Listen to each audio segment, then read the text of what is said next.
Yo, what is good, Jets Nation? Welcome back to Jets Media. This is Richie, and in this video, I want to give you guys my free agency New York Jets recap, break down all the new players that the New York Jets signed last week, and give you guys my thoughts about their strengths, their weaknesses, my overall thoughts of Joe Douglas's approach to the New York Jets free agency, because I really feel like the approach from Joe Douglas and Robert Saleh and the entire New York Jets organization in this free agency was exactly what I wanted: to be aggressive, but at the same time, still be smart with the contracts and bringing in guys with value, guys with upside, and guys that were not overpaying. I just feel like the New York Jets did a really good job in free agency, and I'm going to be breaking down all that stuff in this video. So if you guys are just tuning in and you're not subscribed to the channel, make sure you do so. I got a lot of Jets content coming your way leading up into the NFL draft. So if you guys are not subscribed, please make sure you do so. And of course, if you're new to the channel as well, I am on Instagram and Twitter. You can follow me over on NYJets_media. And if you enjoyed the video, don't forget to hit that like button. With that being said, let's jump right in. So before we get into each individual player, I just want to quickly go over my thoughts about Joe Douglas's approach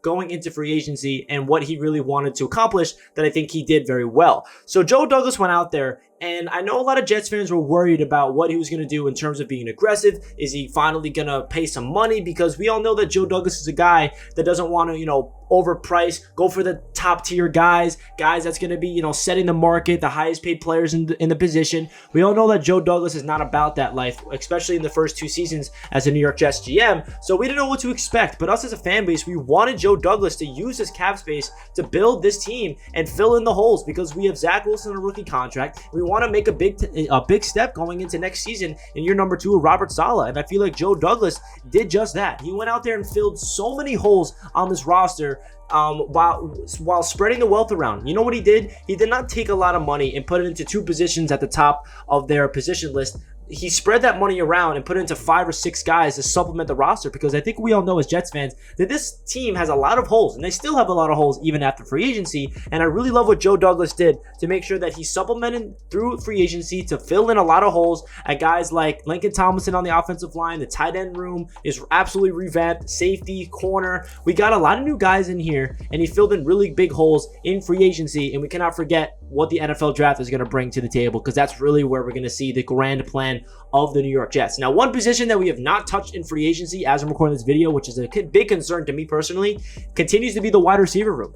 I know that we re-signed Braxton Berrios, and that definitely deserves to be talked about, because that was a big-time guy that we brought back. We have not signed anybody. Jameson Crowder just signed with the Buffalo Bills, and I think that the Jets are going to draft one early in the draft, but I still want to make sure that we have a deep wide receiver room heading into the season. That's the one position group that I'm a little concerned about what the plan is. I don't think we've seen the grand plan yet. Joe Douglas can still trade for somebody. He can draft one early. He can draft 2 in the draft. We don't know. But that is definitely a position that, we have not touched on in free agency yet. So now let's get into each player, break down the contract and what I feel like they're going to bring to the New York Jets. Laken Tomlinson. Laken Tomlinson is the first man we're going to talk about. He signed a 3-year, $40 million contract.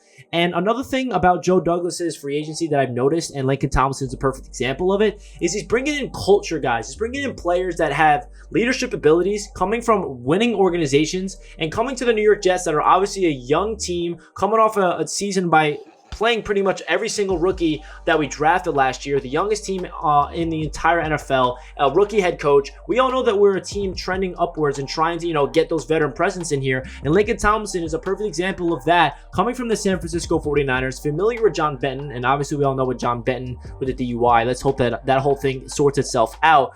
But Laken Tomlinson has familiar faces in the building. He was with the San Francisco 49ers. LaFleur coached him. Robert Saleh was over there. So he comes here. He's coming off a Pro Bowl campaign for the San Francisco 49ers last year. And my favorite thing about Laken Tomlinson is not really, obviously he's a great football player, he's a great offensive lineman, but his durability is what makes me happy, because we know that this Jets team has been decimated with injuries year after year. And what Laken Tomlinson brings is a guy that's going to be a rock on the interior offensive line and is going to be stable. He's going to really take this offensive line to another level, because I think we all know that the right guard spot was the big concern heading into the season.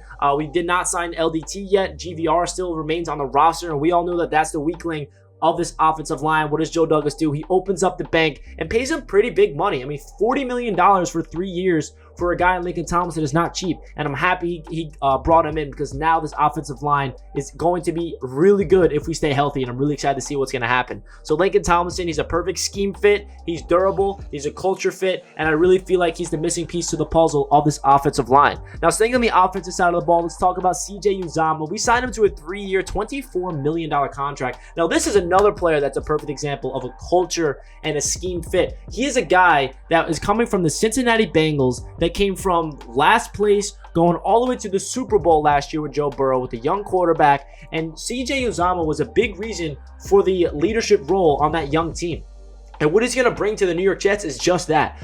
An offense that's trying to sort themselves out. We're coming off a season in year number 1 with LaFleur and Zach Wilson. We're still, young and trying to figure out our identity. And I feel like CJ Uzomah is a guy that's going to rile everybody up. He's going to galvanize the guys in the locker room on the offensive side of the ball, and of course the entire team. He just seems like such a great person that is going to be that energy, that energizer bunny, if that makes any sense. Because I feel like Joe Douglas and Saleh, they're not only trying to get talented players on the field, but off the field. Their character is a big time priority for them, and he's a perfect example of just that. CJ Uzomah, he fills a glaring hole on this offense at the tight end spot. Easily one of the best tight ends that the Jets have had in a long time. He's a guy that made big time plays for Cincinnati. He's actually really good after the catch. He makes people miss in the open field. He's one of the best tight ends in that. He can go up the seams. He's also a really good blocker, so I'm really excited to see what CJ Uzomah is going to do. And of course, we get another tight end in free agency in Tyler Conklin, signing him to a 3-year, $21 million contract. Now, all of a sudden, the New York Jets are coming from a team with no tight ends, with Croft and Ryan Griffin trying to run 12 personnel sets, and now we're replacing them with a guy like CJ Uzomah and Tyler Conklin. Tyler Conklin is coming off a really good season last year for the Minnesota Vikings. He was a player that stepped up in replacement for Irv Smith, who went down for the season. And then Tyler Conklin, when his name was called, he put up really good numbers. He had more receptions and more yards than CJ Uzomah. He is probably one of the best catching tight ends in the league. I think he only had 1 drop out of like 60 targets or something crazy like that. And he's also a really good blocker. So CJ Uzomah and Tyler Conklin, I feel like, are both going to complement each other so well. And it's going to give Mike LaFleur, most importantly, a lot of flexibility on the offense to run 12 personnel sets, to run those, 2 wide receiver, 2 tight end, running back sets that we're trying to run in the beginning of the season last year, but we just did not have the personnel for it. So that LaFleur went to Douglas and he's like, listen, man, I'm trying to run this offense and I need the right personnel in order for that to happen. So you need to go out there in free agency and get me 2 tight ends. And that's exactly what we do, giving out good contracts to 2 players that are on the rise. They're both like in the prime of their careers. CJ Uzomah, I think 27 years old. Conklin, I think, is 26, 27. They're both around the same age. I think Uzomah is a little older. He's going into his 7th or 8th season, so he's more of the veteran of the group. But I feel like they're both going to complement each other very well. They play very similar style of football. Block well, go out there, make people miss when the ball's in their hands. And I'm just really excited to see what this Jets offense looks like with 2 big-time new weapons for Zach Wilson in a position that Jets fans have not really used to have as an offensive weapon since Dustin Keller. It's been that long. That's how sad it is. So that's the one thing that I will say that makes me feel a little better about the Jets not doing anything at the wide receiver position in free agency just yet, is because Joe Douglas put a lot of money into the tight end group. I mean, he invested a lot of money into 2 players, and I'm not complaining. $24 million into CJ Uzomah and Tyler Conklin, $21 million over the course of 3 seasons. That's a decent amount of money for 2 tight ends, and I'm not complaining. I absolutely love this. He gets Zach Wilson 2 security blankets for him at the position, and I cannot be more excited. So now let's get into the defensive side of the ball. The first player I want to talk about is DJ Reed, the cornerback from the Seattle Seahawks that we brought in. We brought him in on a 3-year contract worth $33 million. Now, this is a player with so much upside, and that's another familiar thing that you get from the Joe Douglas free agency trees. He's giving contracts out to guys that's coming off his rookie deal, coming off teams where they just don't feel like the team wants to pay him that money because they're in financial, hell, and they don't really have the money to afford it. Like the Seattle Seahawks, for example, they're paying Jamal Adams $18 million. They are in rebuild mode. They trade away Russell Wilson, so they do not really feel like they have the money in order to pay a guy in DJ Reed. We go out there and give him a $33 million contract over 3 years, and he's coming off a really good season. If you compare his numbers to all the All-Pros, he's right there. He's a very underrated, slept-on cornerback in this league, and he also has a really familiar face in Robert Saleh in the building, which which is a big reason why he came. If you guys are not familiar with the story, DJ Reed was drafted by the San Francisco 49ers when Robert Saleh was a defensive coordinator there. Then he got banged up with an injury. He got cut, and the Seattle Seahawks brought him in, and he played really good football for the Seattle Seahawks just last year. Even the year before that, if you watch the tape, it does not lie. He's a legit outside cornerback in this league, and it's also great because Robert Saleh and the coaching staff told him that he's going to be playing on the right side of the ball, the same exact scheme. He's going to fit in like a glove. And if you guys remember last year, the New York Jets defense with Robert Saleh and Ulbrich, they really like to have their cornerback stay on one side of the ball. Bryce Hall is on the left side, Brandon Echols is on the right side. So it'll be interesting to see what happens. I feel like DJ Reed is going to secure that right side spot. And then obviously we do not know what's going to happen in the draft. I know that Sauce Gardner can still be an option, or another player in the first round, or another rookie that we draft. You never know what's going to happen. But as of right now, Bryce Hall and Brandon Echols are going to be fighting for that CB2 spot next to DJ Reed on that left side. If I had to guess, it's going to be Bryce Hall to win that job if we do not draft the guy in Sauce Gardner. And I honestly like that cornerback room, man. I feel like DJ Reed is a player that brings a lot of experience and a lot of upside. He's someone that's going to get better and better as well. He did not hit his peak yet. He's 25 years old. He has a lot to prove. You feel like he's on the same level as all the other guys around the league. He's a guy that could be a ball hawk. He's really good at man coverage, but most importantly, he excels in zone coverage and also can get down and dirty and tackle the players behind the line of scrimmage. Really good in the run game, and we know that this New York Jets team struggled all mightily last year in the run game. And that takes me to the next player we added to the secondary, Jordan Whitehead from the Tampa Bay Buccaneers, Darrelle Revis' cousin. Welcome to the New York Jets. I love it. On a 2-year contract, $15.5 million.